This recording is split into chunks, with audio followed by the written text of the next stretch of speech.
Welcome to elk camp, guys. Today's show is going to be a barn burner. We got the coaches in the house, and it's about to get real. We're going to talk today about how our mindset and our attitude affects our performance as a hunter. Do you truly believe that every time you go into the woods that you can kill an elk? Whoa. If you had any hesitation at all at that thought, you're not going to want to miss tonight's show. You're in the right place. Pull up a chair. Let's get our heads screwed on straight. Welcome to Blue Collar Elk Hunting. Welcome to Blue Collar Elk Hunting, brought to you by ElkBros.com, with your host Gilbert Ornelas and elk hunting coach Joe Gilly. You want to hunt elk, and they live to hunt elk. Their goal is to share with you what they have learned grinding it out for over 35 seasons, doing what they love. So come on into camp and set a spell. Welcome to Blue Collar Elk Hunters.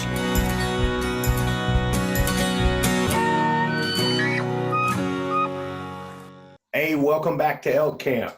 We got the coaches in the house, the guide, Joe Gillia, and Leroy Chavez. I'm the host of the show, Gilbert Ornelas, live here out of H-Town. We're going to get started tonight. We sure appreciate Joe and Chav being with us. You guys doing all right in New Mexico tonight? We're awesome. Doing Gilbert. Doing good. Yeah. Fantastic. Well, this show is going to be a barn burner, guys. We're going to talk about our mindsets and stuff like that. But first, we want to get started off with a little thing we called Gilbert's Facts, right?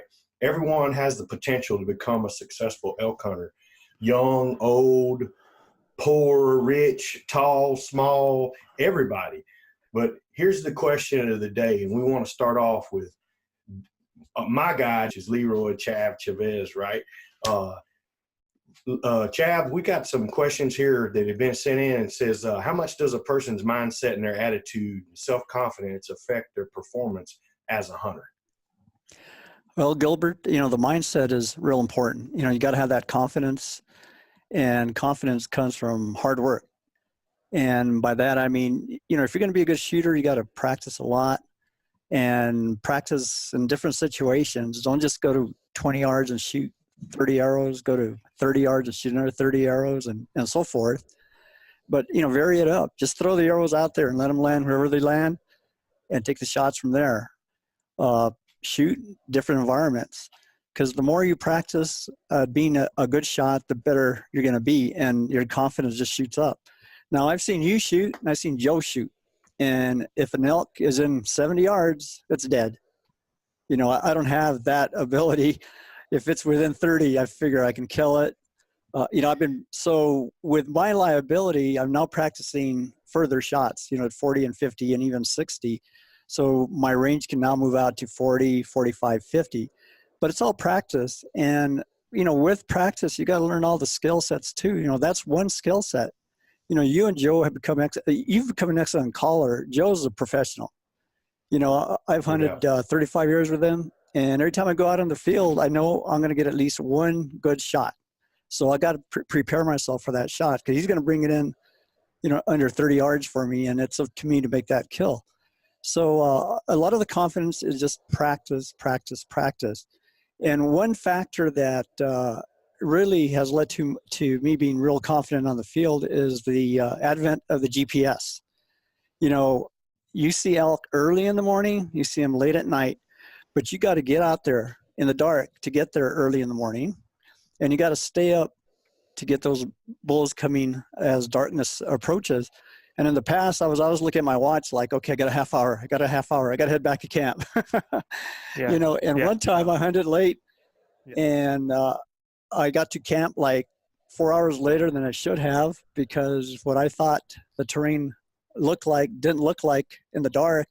And I really got lost for 3 hours. I was just happened upon a fence line that I recognized and was able to get back to camp. But now with the GPS, I'm really confident, getting out there. But, practice makes perfect. And once you develop a lot of skills, different skills, your opportunity to get an elk rises also. When I get out in the field now, I know if we can hear an elk or see an elk, we're going to get a shot. Especially when I'm with you or with Joe. if we see them first, we're going to get a shot because of two skill sets. Number one is the calling is really important. And number two, with you guys, 60 yards, it's down. If we get a little bit closer, then I can take that shot too. I've had trouble in the past with knocks because I don't know if a lot of you out there know, Joe shoots bear bow. That's fingers, no sights, nothing. And he pulls back about, 80, 85 pounds? Yeah, about that. And there's no let up in his bow. So when he draws back and shoots, he's not going to hold for a long time. I've been shooting fingers, and I do use sights, but I tend to pinch the nocks. And it's a small bow, so, it's an extreme pinch. So a lot of times I've messed up because of that. And this year I was starting from you. We're fixing that, Yeah, buddy. yeah. Gilbert got me a brand new Matthews. And, Welcome to Team Matthews. and I'm now using a release. So I've been practicing already because for me it's going to be a new experience. With the old bows, I could draw back and shoot almost instantaneously because that's how we practice. Right. Right. It was a drawback, look, shoot. I'm going to have to hesitate just a little bit until I get better at it. But it's going to be practice that'll get me confident when I get on the field. So, mindset is really important. You just can't go out there, hoping to shoot a Hail Mary. You got to know your limitations too. Right. Yeah, I coach girls softball, and, we tell the girls all the time, our players, that, if you don't set goals and have a plan, all we have is a wish, and these being able to plan and work and put the work in and be consistent, build some consistency in those successes, that builds confidence. And Joe, I'm real curious to hear your answer to the same question that I posed to Chad. Well, before I give my discussion on that, I just want to kind of point out, what Chad's talking about and what you were talking about with your players is that we all have a tendency to do the things that we're good at and kind of push aside those things that we're uncomfortable with or we're not so good at. I'm real proud of Chav now. Doggone, it took enough years, but he's put a diaphragm in his mouth, and he's been working on his calling, and so that he can contribute to that part of it. And that's just wasn't something that was comfortable for him, and it's something that he came to the realization is, shoot, I can do this. And that's the first thing, and I'm going to talk about that in a few minutes. But most of it is belief. And when you see somebody else that has done something or doing something, and Chav has had guys come into camp, had yourself. We had Luis come in, and in a year, Luis was making some really, really good calls. I mean, he came a long, long way. I'd say he's as good as a lot of guys. I mean, we gave him a lot of guff. I mean, you gave him a lot of heartache. He can still the best cat caller in the country. But, throughout all of that, he kept going. Sorry, Luis. Yeah, and I want to add that later on we're going to have an actual, short films where Joe's going to demonstrate, the cow calls and the bugles and everything else.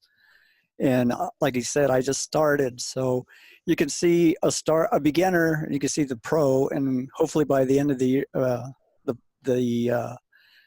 our practice sessions, I'll get to the point where I can be proficient.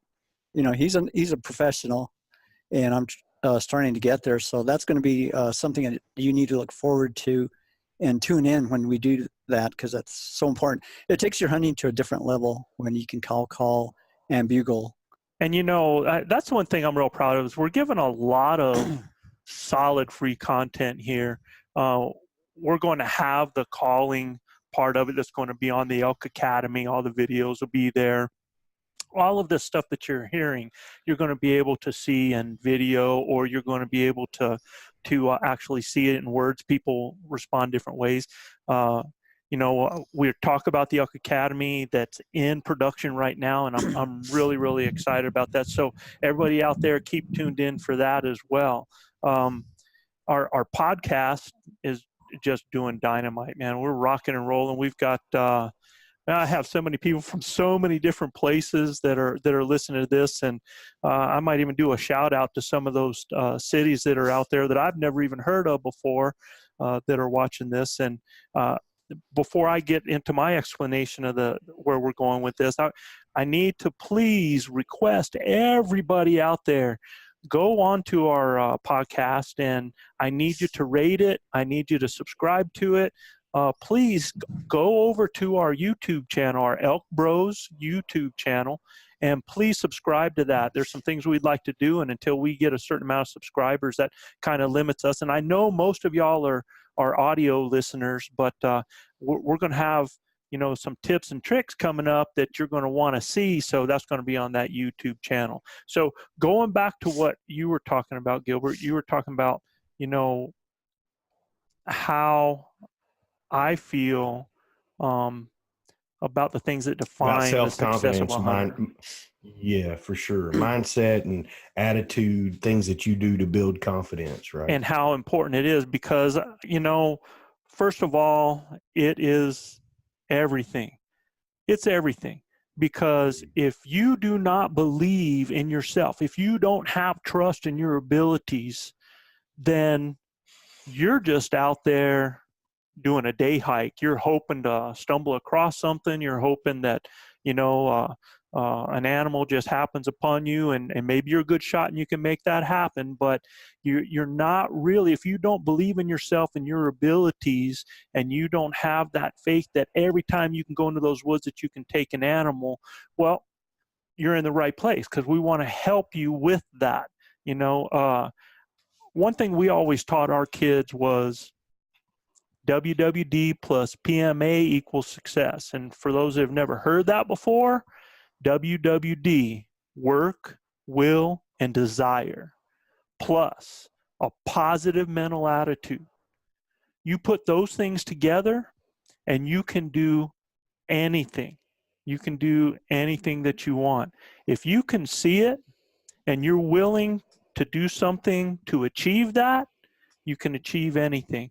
And I've said in some of the writings I've done, you've heard me say it on the podcast, but the exact moment that you decide that you want to be a better elk hunter, in the moment that you decide that, you immediately are, because you've changed your focus, you've changed your direction, you've changed your purpose. So that's one thing that I want everybody to understand. So I tell you, I say that there's a ring of success, basically. And what that is, those 5 things that take up that ring of success is confidence, number 1, belief and trust in yourself, your abilities to accomplish a goal. Number 2 is ability. In other words, the skill sets needed to accomplish that goal. Number 3, the tough one for a lot of people sometimes is work. The amount of effort that you're going to put towards your goal or goals to achieve those. How much are you willing to do towards that? The 4th one is performance, or the outcome or result. So if I have confidence and I believe that I can do something, and I go and I work on my abilities and I put that effort into it, then my performance is going to show for it. A real critical part, though, to that ring of success and all those going together is going to be perspective. Because you think about it, right? Yeah, for sure. I mean, you got to keep everything in perspective, right? I mean, all of the things that we're talking about, it has to be. We talk about managing expectations, right? Being in shape, shooting at various distances from our knees, being Right. able to close the deal. All of those things help build confidence. If you aren't ready and you haven't put the work in, it's really a tough it's a hard goal to attain if you haven't done those things. Well, So keeping things in perspective is paramount. Your confidence level relates to all of the things that happen in those other areas. It happens to how much your abilities improve. It relates to your work ethic that you put into it. It's sometimes it's result driven. In other words, if I go out and I believe that if I do A, B, and C, and I work for A, B, and C, and I get C, I accomplish that goal. Well, now, I'm result driven, and that helps to really solidify my belief in myself, right? For sure. But the reason I throw perspective in there is sometimes perspective can be the horseshoe, and what I mean is this. There's guys that they might think that they have the ability to kill an elk. Their skill sets, they ain't that great, right? Their work ethic, maybe they're not putting the time in. Maybe they shoot right before they're going to head out that year. They dust off the bow and go shoot a little bit, right? And then they go out in the woods and they happen to kill a real nice bull. So here's where perspective comes in. You have to reflect on that. You have to understand that outcome in relation to what you put into it. Because some guys will start to think, man, this is easy. I don't have to put in that time, man. I don't have to put in that work. I can still kill an elk. Well, I guarantee you that might be 1 out of 20 times. So, and it can happen the other way. We have a good friend that shoots all the time, hunts in the off season, hunts small game. Oh, by the way, before I get past that, is you want to build your confidence, get out there and hunt those rabbits, hunt those squirrels, hunt those other games in the other season. That's going to help you a ton. But we have a buddy that he does all of that stuff, man. He works at his calling, works at everything that he does in the hunting. Gets in good position, has the animal, so a bad shot happens, right? So that's where relating that outcome, that result, having perspective too on that is important, because some of those people are like, well, heck, man, they let it blow their confidence because they're like, I did everything and, I wounded an animal. Well, crap happens. That's for sure all I can tell you. But it did especially not in bow happen. hunting. Oh, man. But it did not happen from him not doing the right things. Just like some people can have success, what they consider success.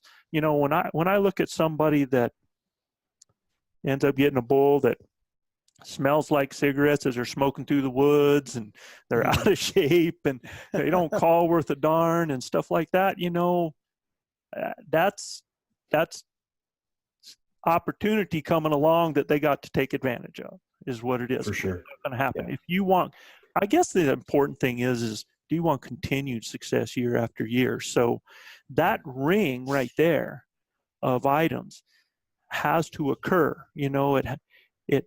and if somebody, my grandpa would say a blind hog could find an acorn sooner or later. Yes, sir. Right. That's exactly right. But man, I tell you, the wolf that works on his game, he's going to find that pig every time. He's gonna eat every night. That's right. He's going to eat every night. So those are the things that I think are important that people understand, that your confidence is part of that ring of developing your abilities, working at it. There is no magic wand. You got to work. You got to be out there shooting. You got to be out there getting in shape. When you and I first met, Gilbert, and you wanted to hunt with me, I don't blow smoke, man. I told you it would not do for you to hunt with me and my style at the condition that you were in at that time. For sure. However, I didn't just say it wouldn't work for you. Right. So I told you, if you put in the work, because man, I know that you've got a great ability to shoot, to close. You listen really good. You learn like a doggone sponge. I mean, you just soak everything in. And that's what I hope our viewers are doing out there, soaking all this stuff in. And I knew that all you needed was to take that part that you loved all the other stuff. You loved shooting that bow, right? Yeah, yeah, But you had to tend to the thing that you didn't enjoy and no doubt. make some sacrifices. And it's not easy, but look what it's done for you. Oh man, it's bettered my life, from head to toe. Everything's gotten better. So I have you guys to thank for that. And I fell in love with elk hunting and just the thrill of the chase, being in camp with you guys. I knew that for me to be successful going forward, and I wish I'd have done it at a lot earlier age. I think it would have helped tremendously in a lot of other aspects of my life. But starting at 40 was where God put me, and I'm here today because of it. I love it. We're doing this because we do love to elk hunt, and we're hoping to help guys who have that type of passion want to come and be part of the brotherhood. Well, and all those people, listen, guys and ladies that are out there, elk hunting is equal opportunity enjoyment. I mean, sure. It does not matter. Chab is 145 pounds soaking wet. I'm 215 pounds over here. This guy has taken a lot of elk. He doesn't pull the kind of weight I do, but he hunts within himself. He's confident within his abilities. And what's cool about that is he's expanding them. I think you were talking about how like you're shooting a little further and stuff like that. And, I've heard people ask, well, why is a guy shooting at 70 yards? Why are they shooting at 80 yards? And in practice, I'll tell you this, out of the last 33 elk I've killed over the years, probably 3, 4 were shot over 40 yards. Probably half of them 20 yards and under, so that's up close and personal. So when I'm practicing those long shots, and we're going to talk about that in improving your shooting, that's one of the skill sets you got to improve. But one of the reasons that I shoot those long shots is if you want a tight 30, in other words, you want tight groups at 30 yards, shoot at 60. For sure. Because, you can start out at that 20 yard and kind of pepper just a little bit, and you can go back to 30 and you kind of keep them in there. Well, when you go back to that 50 and 60 and then you jump back in, it just changes your whole focus. And I think that's a good lesson in itself. Mm-hmm. You know what I mean? Yeah. But I think Chad brings up a good point. Chad talked about staying within his level of expertise, right? Understanding where he's managed his expectations. He understands that this is what he feels like his efficient killing zone, right? Right. And understanding that he can make those shots and not going past that. There is a huge temptation when you close the gap to 65, 70 yards with a bull standing right. There is a huge temptation to go ahead and do it. But if you're not proficient, and you've not practiced that a bunch, I would recommend you not take that shot. Sometimes the best shot that you can take is no shot at all. For sure. Right. For sure. If you think that it's a marginal shot, as soon as you think, you don't take it. We've talked a lot about why we hunt and our responsibility as hunters, and for you to take an ethical, responsible shot, because there's enough things that can go wrong anyway. At 20 yards. And for you people, I always want to remember, and we got to remember as a group, I work with rifle hunters all the time. And that's the same thing for them. You got guys there that they're comfortable at 200, 250 yards. And, all of a sudden there's 100 or 400 yards and somebody's telling them, take that shot. And they take a bad shot. And then afterwards they're like, well, I just wasn't comfortable. I didn't feel good with the shot.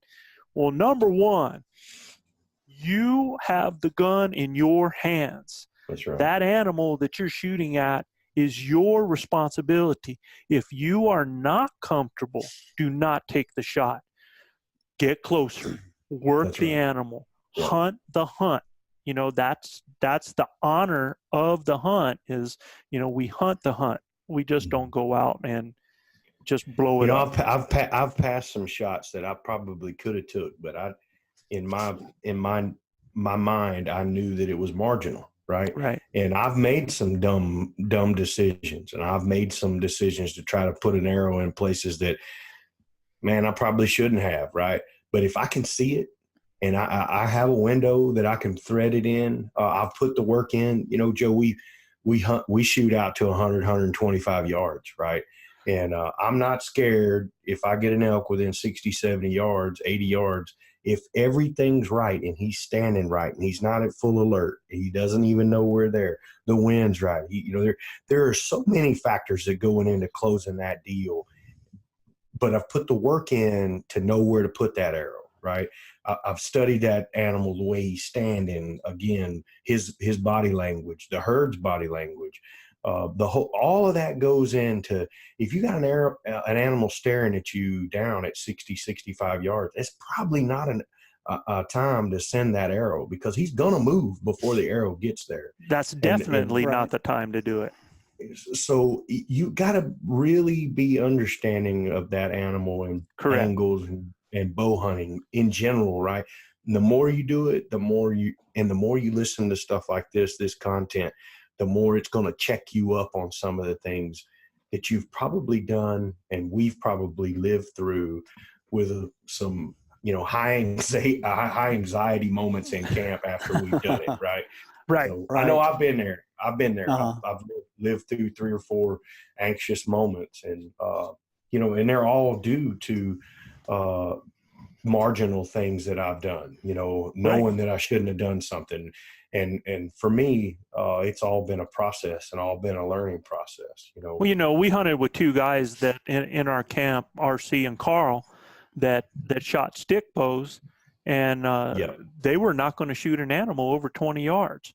They stayed true to themselves. They stayed within themselves. And for all you guys that are new out there, if you don't think that you're capable of getting a 20-yard shot on an animal, think again. I'm telling you, believe it, because it's being done. And that's the first thing I think for people that are trying to develop confidence is, a lot of people don't believe something can happen until other people are doing it, right? And once you see other people doing it, then, hey, I guess I could do that too. I mean, it can happen. And getting that close, and it's so much fun. It is such an experience. It is such, that's my high, man, is getting in so close that, I'm seeing the whiskers on the nose. I'm smelling that animal. I'm experiencing things that people will never experience. So I want to, first of all, to the question of how does a person improve their confidence as a hunter, I want them to understand that ring of success, of that confidence, ability, work, performance, and perspective. All of those work together. Each part of those have a part in that confidence being built in you. So it's a process. And the cool thing is by listening to things like this, by listening to people like Chav and Gilbert, and man, there are so many sources on YouTube, and there's so many other sources out there. Corey Jacobson has an incredible course out there. He does wonderful stuff out there. There's, all kinds of guys that are doing videos, that are teaching, that are showing you how elk act and react, and talking to you about how to pattern, how to do groups, how to set your bow, anything and everything. So you can improve your learning curve. People that want to actually better probably than a lot of people that go hunt year to year, because, whenever we do a safety thing before one of our hunts, we always say that probably the people that follow the rules and are the safest and are probably the most responsible are kids. Because kids have just taken their course, they've taken their safety course. They don't want to mess up. They want to learn as much as possible. They want to be sponges. And a lot of times that's a great position to be in. You know what I mean? For sure. Yep. So let me talk about part two. Part two of, and I'm saying part two of what we're talking about now. For you guys that are listening to this, and ladies and gentlemen, we're going to not get through all this information. This is just going to be one part of a podcast on confidence. So we're going to continue this when we're done, and we'll do a part two for you. But the part two of what we're talking about tonight, and the part that I want to get into, is goal setting. And like you were talking about, Gilbert, a person without a plan is a person lost, right? For sure. Yep. You have to set goals, and otherwise it's a wish, Yeah, that's all. It's a hope, yep. Right? Hope's a wonderful thing, but you get out there and you do some grassroots and you put some work in, and you believe, you make it happen. So the first thing I think you need to do is you need to define and understand your ultimate goal. And for the purpose of what we're doing here, each and every one of you, your ultimate goal should be to fill your tag. Now, there's a lot of other goals and a lot of other fulfillment and a lot of other things that are going to happen in that journey, because I'll remind you, that shot, that kill, that moment is seconds as compared to the year you spent dreaming, the months you spent preparing, the days that you spent hiking, the hours that you spent chasing, all the sweat, blood, and tears, man. That is just a small part of it. But that is your ultimate goal. If that is not your ultimate goal, then you're listening to the wrong podcast, because our number one goal as your elk hunting coaches is to help you do just that. For you to fill your elk tag, that is your ultimate goal of success there. And, we hope to teach you a lot of other things that make it a fulfilling and quality experience along the way, but that is our ultimate goal. That has to be defined at this point, just so that you understand that. Am I saying that, that it's about the kill? No, I'm not saying that. That's not what I'm saying. Right. Your goal is to fill that tag, to bring that home, but there's so much more and so much more reason for what we do, right? Yeah, Joe, when I first started, when I was 40 years old, I wanted to go up, with the story's been told 100 times. I wanted to go on a real elk hunt, right? A real bow hunt. Well, when I finally got there, I was like, what in the hell did I ask for? I mean, at the end of the day, holy crap, man. We walked uphill going and coming, and I mean, I about died the first morning. And I know Carl had to have thought, that fat son of a gun, man, oh yeah, I'm gonna have to carry his ass all the way up to this top of this mountain. For me, killing an elk was important when I first started out, but it wasn't about just any elk. It was about the elk. I had it in my mind that I wanted to kill a nice bull, and I passed a lot of.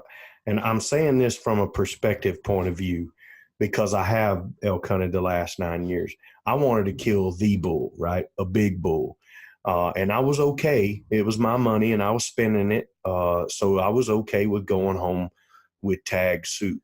But let me tell you something, as I got into this a little bit more, as I got into how the hunt progresses and how you progress as an elk hunter, it got a whole lot less about how big the horns were. Okay. Right. Got a whole lot less about that than it was about me closing the deal. And I ended up killing a really good bull for my first one. I could probably quit and never kill another bull and be happy the rest of my life. I could shoot cows, because for me, it is about filling tags now. I love to eat elk meat, and so does my family. I've been with some tremendous guides, some great people, and I've killed some really good bulls. But at the end of the day, I wished when I first was started, I would have had this. It would have changed my perspective on what a hunt was for me. And I'm telling you, I drove Carl and RC crazy for the first 2.5, 3 years, passing nice bulls instead of and not taking the shot. Right. I mean, Right. I was with you several times and you're like, oh my God, this guy hasn't killed a bull and he's passing, we've called him within 7 feet and, didn't get it done. But at the end of the day, I think every person will have a perspective on what a hunt means, a successful hunt means for them. But if you can learn from some of the things that I've done or Joe or Chav has done, that it is about the ultimate goals about when we step into the woods. I mean, everybody can pay for a nature hike, right? But at the end of the day, we want to kill a bull, right? And we want to put him down and pay homage to him and move forward with our elk hunting career. So that's, I guess, that's a long way around a little subject, but at the end of the day, I want people to understand that I had a perspective on what I thought needed to be my success, and it's changed tremendously. 180. My license plate is 180 out, and that's exactly how I've done a 180, right? So that's how I feel. But I attest that to you guys and just being with elk traditional guys, right? So well, and I thank you for that.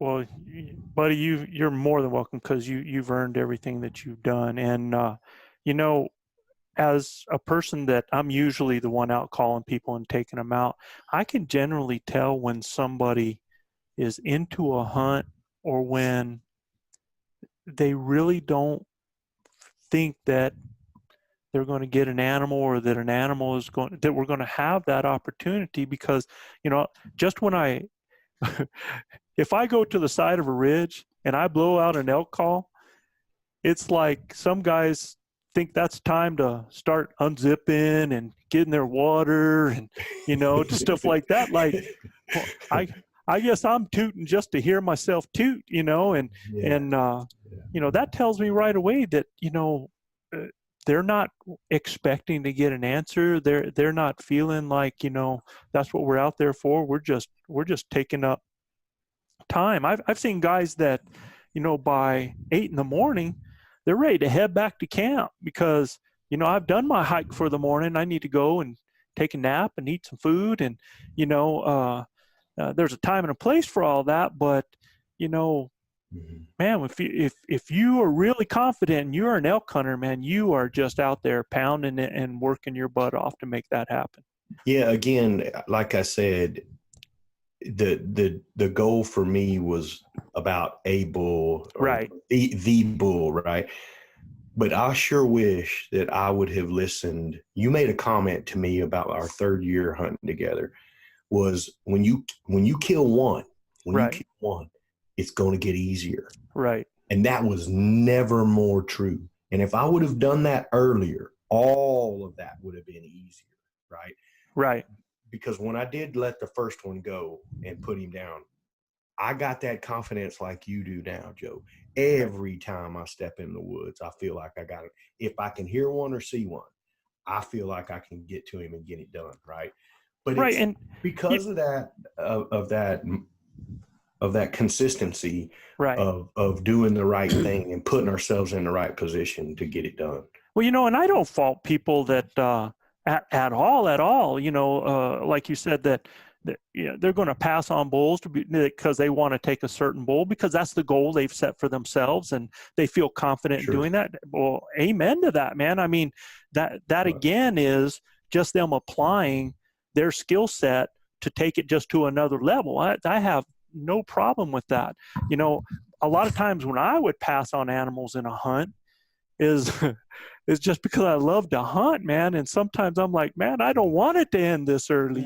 I don't. Too early. Yeah, it's too early. We're gonna stay out in the woods for a while, and I just tell enjoy you, that. I'm of the opinion, don't ever pass a bull on the first day you'd kill on the last. That's that's something really that we good preach advice to a lot of guys, preach on that. But at the same time, I truly believe, Gilbert, any day I go into the woods, I can kill an animal. So that's something towards why I might pass on day one. And it's almost haunted us. I mean, shoot, several times. I mean, my wife thinks that, and my sister-in-law, that me and Chav do it on purpose, man, that we wait till last day, last hour Yeah. to shoot So an y'all can animal. stay the whole time. There were so many Yeah. times, Yeah. right? Oh, we've done it so many So many times. So, you know, that's just what it is. So I'm going to take us back to, I had talked about goal setting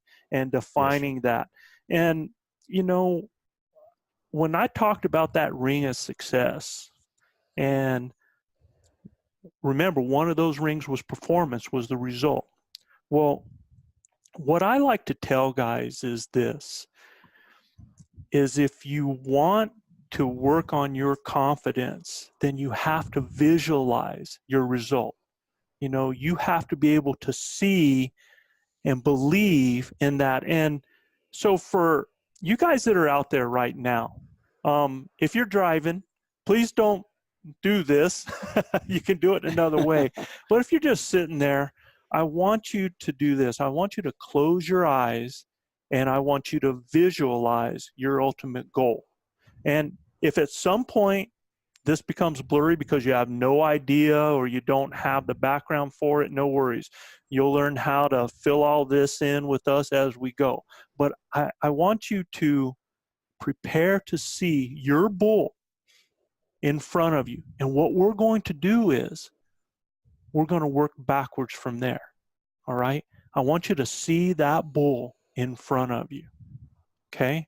Now I want you to see that spot where your arrow or where your bullet has made its impact. Where is that impact located? Where do you want that to be? Okay? Why is it located there? Is it just above that elbow where that crease is, lined up with that leg? If that animal was quartering away, is it lined up with the opposite leg instead of the onside leg? Do you like that quartering away shot, that prime shot like that? But I want you to see that. Okay, from the impact, I want you to visualize the distance and the trajectory from that animal back to you. If you're a bow hunter, whatever that is. If you're a rifle hunter, whatever that distance is for you. Okay, visualize the distance, your comfort zone, your optimum time for your success on this bull. Is it 30 yards? Is it 40 yards? What are you seeing this as? Because this is what you can believe can happen. If you're a rifle hunter, is that 250? Is that 300? Whatever your comfort zone. Okay. Feel the squeeze. Feel the trigger. Feel your fingers releasing that string. Is it just like the hundreds of times before? Because that's what it takes for you to have that feel that happens each and every time. It's got to happen multiple time after time after time. We call that muscle memory. Muscle memory. Right? Mm-hmm. It'll happen automatically when you know you did it sometimes.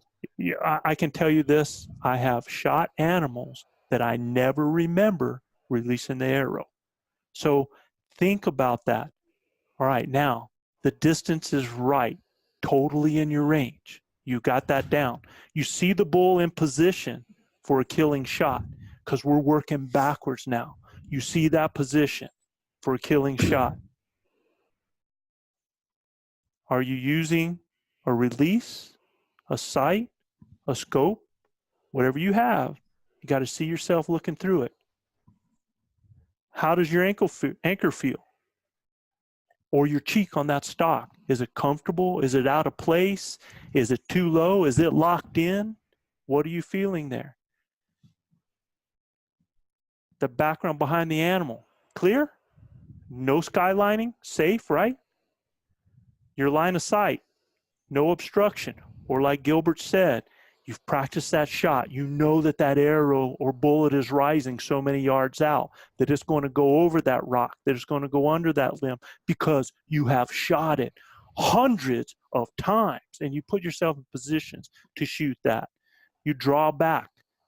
It's silent, no squeaks. Your gun rest is solid. No binding when you raise your arms to aim or draw. No sound from your pack straps as your shoulders do that rise up. Are you standing? Are you kneeling? Are you sitting? See yourself. Yep, win, still perfect. Visualize your setup with the bull coming into range. Think about that. Shooting lanes, right, left, center. That's what you're thinking about. Where's my shooting lanes? I'm putting myself in optimum position for that animal coming in on me. Okay? See the stalk, the calling, moving in on the bull. How's the wind? Another few yards, controlling your breathing. How's the wind? Still a ways out. You're cutting the distance. Got to get up that hill. How's the wind? Finally, a response to your bugle. Now, we just did everything in reverse from our success backwards. And by doing that, you can pick out everything that you need to work on and how everything flows. Going forward, it's going to happen fast. Break it down coming back. Okay? What you just visualize is you successfully killing your bull elk. With preparation, each step will become more and more clear. With that preparation, that confidence level goes up. Why, Gilbert, are you going to take that shot where you look at that and you only have that window, right? Absolutely. And you've got that limb that is covering that kill zone halfway between you and that animal. Why are you taking that shot? Because I've taken it 1,000 times before. We prepare for that. We shoot in that type of atmosphere. We put stuff in our way. We shoot with things in our way. We know what our arrow is going to do, and we believe that we can make that shot at any time. And you know, with that limb halfway between you covering that kill zone, your arrow's still rising, going to drop right in. Absolutely. Right? Made that shot 3 years ago. Because you understand the trajectory. These are the things that I'm talking about. These are the things that preparation and making those things clear is going to give you more confidence. With practice, each step will become more familiar, more automatic, a part of your auto response system. If you can see it, if you believe it, you can do it. Yeah, okay? that's powerful stuff, being able to play back a scenario from a kill, right? I mean, that's so powerful.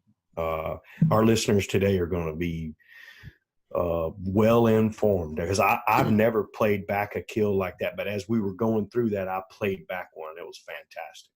And that it, you know, when you do that and you get the opportunity to, man, it's almost like in replay and rewind and think about those things, so that now when you do that backwards and forwards, you then, you remember, like, you know, your first basketball game when you were coaching the first basketball game of a year, and it was like, it just went way, the pace.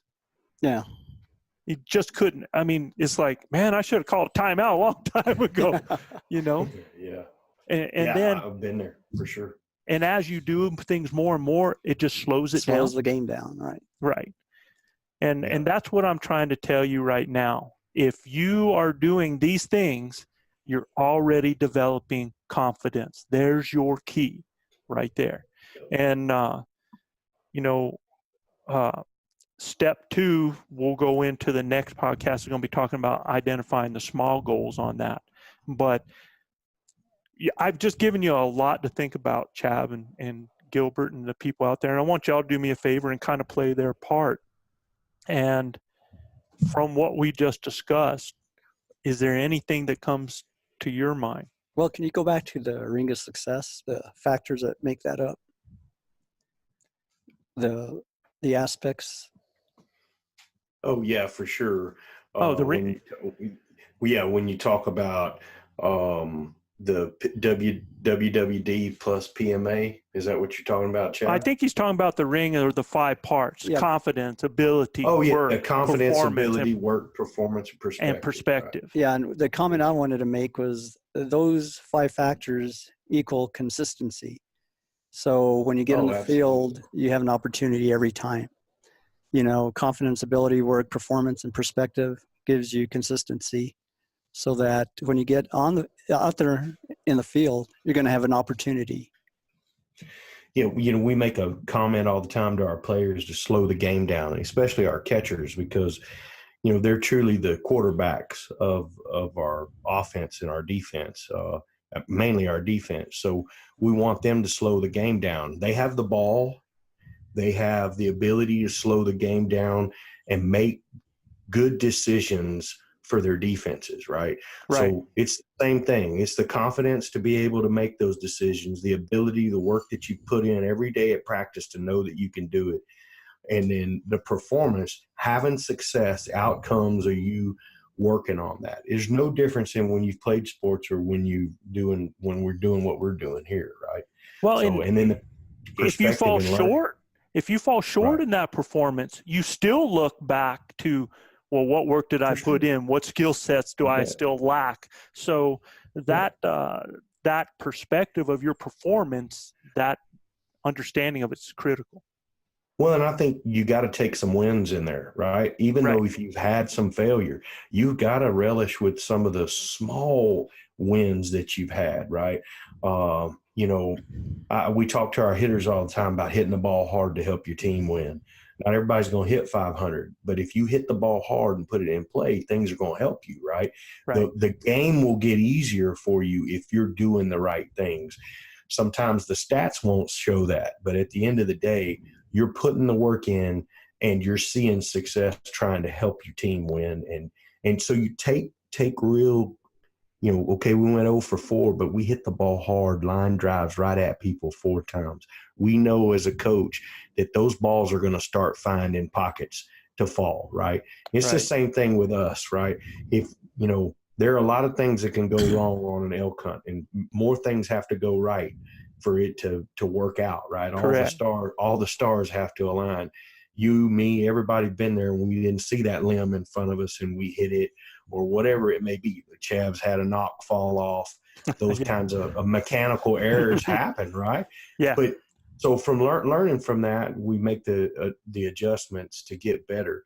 But take confidence in that we did get in range. We did get that animal to do what we wanted to do. And so we work on the other part of our game that wasn't successful. Exactly. Right? So that's where that perspective is huge, and exactly what you're talking about, Gilbert. You've got to understand and relate that outcome to the rest of your parts. And now I want everybody that's listening to understand this too. Is we talked about what your ultimate goal is, and that's like me saying, well, my goal is to get on the moon. Well, shoot, man, I might have that as a goal, but I'm going to need some smaller goals, some steps to get me there. There's no way I'm just going to, unless I lock and load, somebody shoots my butt up there, but it ain't going to happen the way it should. So the next part of this is we're going to talk about how to set those small goals so that each and every one of you can achieve that larger goal.